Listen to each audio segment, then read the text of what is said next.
गुलजार मानी की खुशबुओं का चित्रकार, शायर, अफसाना निगार, गीतकार, फिल्म स्क्रिप्ट राइटर, ड्रामा नवीस, प्रोड्यूसर, संवाद लेखक, निर्देशक, विद्वान, आशिक और अपने हर कर्म क्षेत्र में अपनी अलग पहचान और नवीनता के लिए मशहूर गुलजार का व्यक्तित्व अजूबा रोजगार है। उनका फन चाहे वो नज्म में हो या नस्र में, दरअसल जिंदगी के अनुभवों को शायराना एहसास की पलकों से चुनकर उन्हें शब्द और ध्वनि का लिबास पहनाने का तिलिस्माती प्रक्रिया है। हिंदुस्तानी सिनेमा के सबसे बड़े दादा साहिब फाल्के अवार्ड, हॉलीवुड के ऑस्कर अवार्ड, ग्रैमी अवार्ड, 21 बार फिल्म फेयर अवार्ड, कौमी एकता के लिए इंदिरा गांधी अवार्ड, अदब के लिए साहित्य अकादमी अवार्ड और भारत के तीसरे सबसे बड़े नागरिक सम्मान पद्म भूषण से नवाजे जा चुके गुलजार खुद को अदीब व शायर की हैसियत से तस्लीम किया जाना पसंद करते हैं। उनको मालूम है कि कागज और पुख्ता रोशनाई से छपे शब्द की उम्र सेल्यूलाइड पर अंकित तस्वीरों और आवाज़ों से ज़्यादा प्रभावी और स्थायी होती है। यही वजह है कि गुलजार फिल्मों में अपनी बेमिसाल कामयाबी और शोहरत के बावजूद संजीदा अदब की तरफ से कभी गैर संजीदा नहीं हुए। शुरू में उनकी साहित्यिक रचनाएं पाकिस्तान की पत्रिकाओं में प्रकाशित हुईं। फ़नून के संपादक अहमद नदीम काशमी ने विशेष रूप से उनका संरक्षण और मार्गदर्शन किया। गुलजार ने उन्हें अपना बाबा बना लिया और उनके ज़बरदस्त अकीदमंद बन गए।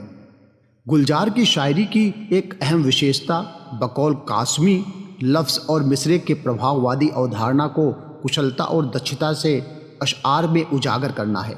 उनकी शायरी में प्रकृति गुलजार के समान धर्मी का काम करती है। उनके यहाँ प्रकृति की अभिव्यक्तियाँ जीते जागते, सांस लेते और इंसानों की तरह जानदारों का रूप धारते महसूस होते हैं।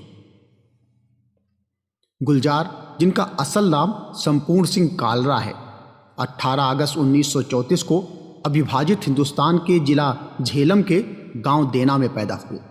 उनके पिता का नाम मक्खन सिंह था, जो छोटा मोटा कारोबार करते थे। गुलजार की माता का देहांत तभी हो गया था जब वो दूध पीते बच्चे थे और सौतेली माँ का सुलूक उनके साथ अच्छा नहीं था। इसलिए गुलजार अपना ज़्यादा वक्त बाप की दुकान पर गुजारते थे। पाठ्य पुस्तकों से उनको ज़्यादा दिलचस्पी नहीं थी और इंटरमीडिएट में फेल भी हुए, लेकिन अदब से उनको लड़कपन से ही गहरा लगाव था और रविंद्रनाथ टैगोर और शरद चंद्र उनके पसंदीदा अदीब थे। दरअसल इसी बंगला पंजाबी पैवंदकारी से जो फलदार पेड़ पैदा हुआ, उसका नाम गुलजार है। 1947 में देश विभाजन की परेशानियों से गुजरते हुए गुलजार का खानदान जान बचाकर पहले अमृतसर और फिर दिल्ली में डेरा डाला।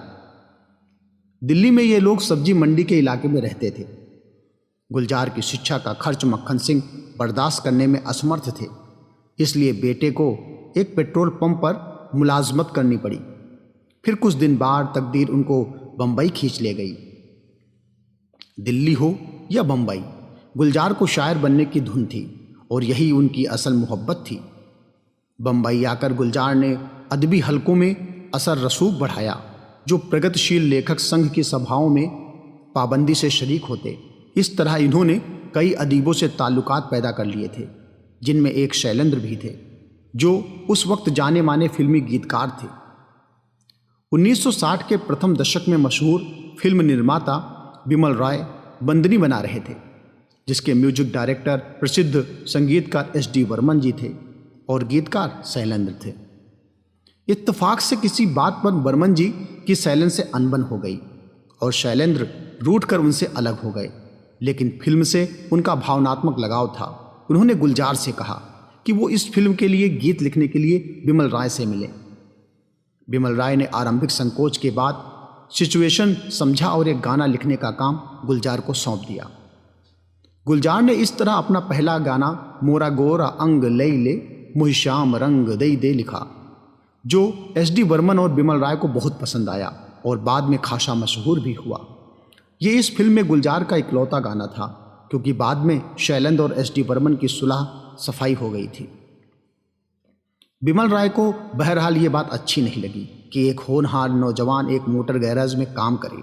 लिहाजा उन्होंने एक प्रकार आदेश से गुलजार को वो नौकरी छोड़ देने को कहा और अपना असिस्टेंट बना लिया। संभवतः यह बिमल राय की एक बंगालियत और बंगाली ज़बान से गुलजार की मोहब्बत से अपना रंग दिखाया था। गुलजार का कहना है कि वो बिमल राय के इस स्नेहपूर्ण व्यवहार पर रो पड़े थे। जिस जमाने में गुलजार बिमल राय के असिस्टेंट के तौर पर काम कर रहे थे, उनका सामना मीना कुमारी से हुआ। वो बिमल राय की फिल्म बेनजीर की हीरोइन थी। रफ्ता रफ्ता दोनों का ताल्लुक बेनाम बुलंदियों तक पहुंच गया, जिसे रिश्तों का इल्ज़ाम दिए जाने के गुलजार खिलाफ हैं। बहरहाल ये ताल्लुक उस नौइयत का था कि जब मीना कुमारी बीमार थीं तो गुलजार वक्त पर उनको दवा पिलाने के लिए उनके घर पहुंचते थे, और जब रमज़ान में दिन के वक्त दवा पीने से मीना कुमारी ने इनकार किया तो गुलजार ने उनसे कहा कि बीमारी में उन पर रोज़े फ़र्ज नहीं है, वो फिद्या दे सकती हैं और उनकी जगह वो रोज़े रखेंगे। कहा जाता है कि तब और मीना कुमारी के देहांत के बाद भी गुलजार रमज़ान के रोज़े रखते रहे। दूसरी तरफ मीना कुमारी ने अपनी काव्य पूंजी का वारिस गुलजार को बनाया और अपनी डायरियाँ और कापियाँ, जिन पर उनकी गज़लें और नज़में थीं, गुलजार के हवाले कर दी। उनको बाद में संपादित करके गुलजार ही ने प्रकाशित कराया। गुलजार के निर्देशन में बनने वाली फिल्में मेरे अपने में मुख्य भूमिका मीना कुमारी जी ने ही अदा की थी। मीना कुमारी के देहांत के बाद 15 मई 1973 को गुलजार ने राखी से शादी कर ली, जिनका बतौर हीरोइन कैरियर उस वक्त शिखर पर था। इस शादी से उनकी इकलौती बेटी मेघना गुलजार है, जो अब खुद जानी मानी निर्देशिका हैं। मेघना उर्फ बोशकी की पैदाइश के कुछ ही समय बाद गुलजार और राखी में अलगाव हो गया, लेकिन तलाक कभी नहीं हुआ। मीना कुमारी से निकटता और राखी से दूरी की मूल प्रकृति कई तरह से अफवाहों के बावजूद गुलजार की शख्सियत के कई दूसरे पहलुओं की तरह रहस्यमय है। हम इतना ही कह सकते हैं कि बकौल मीर तकी मीर वशलो हिजरा, ये जो दो मंजिल है राह इश्क की, दिल गरीब उनमें खुदा जाने कहाँ मारा गया। अपनी लंबी फिल्मी यात्रा के साथ साथ गुलजार अदब के मैदान में नई नई मंजिलें तय करते रहे। नज़्म में इन्होंने एक नई विधा त्रिवेणी का आविष्कार किया, जो 3 पंक्तियों की गैर मुकफ़ा नज़्म होती है। गुलजार ने नज़्म के मैदान में जहाँ भी हाथ डाला, अपने नएपन से नया गुल खिलाया। कुछ समय से वो बच्चों की नज़्म नस्र की तरफ संजीदगी से काम कर रहे हैं। जंगल बुक के लिए उनका टाइटल सॉन्ग जंगल जंगल बात चली है पता चला है, चड्ढी पहन के फूल खिला है, बच्चे बच्चे की ज़बान पर है। उन्होंने एलिस इन वंडरलैंड और पोटली बाबा के लिए भी नज़्में और संवाद लिखे हैं। वो शारीरिक रूप से दिव्यांग बच्चों की संस्था आरुषि और शिक्षा के लिए काम करने वाली गैर सरकारी संस्था एकलव्य से भी जुड़े हुए हैं। गुलजार का मूल संदर्भ सौंदर्य बोध है, जिसकी सबसे सुंदर चित्रण उनकी रचनाओं में मिलता है। अप्रैल 2013 में उनको आसाम यूनिवर्सिटी का चांसलर नियुक्त किया गया था। गुलजार को अपनी ज़िंदगी में ही जो शोहरत, इज्जत और लोकप्रियता मिली, वो बहुत कम लोगों को नसीब होती है। बहरहाल साहित्यिक मूल्य का अंतिम निर्णय समकालीन पाठक नहीं, भविष्य का पाठक करता है।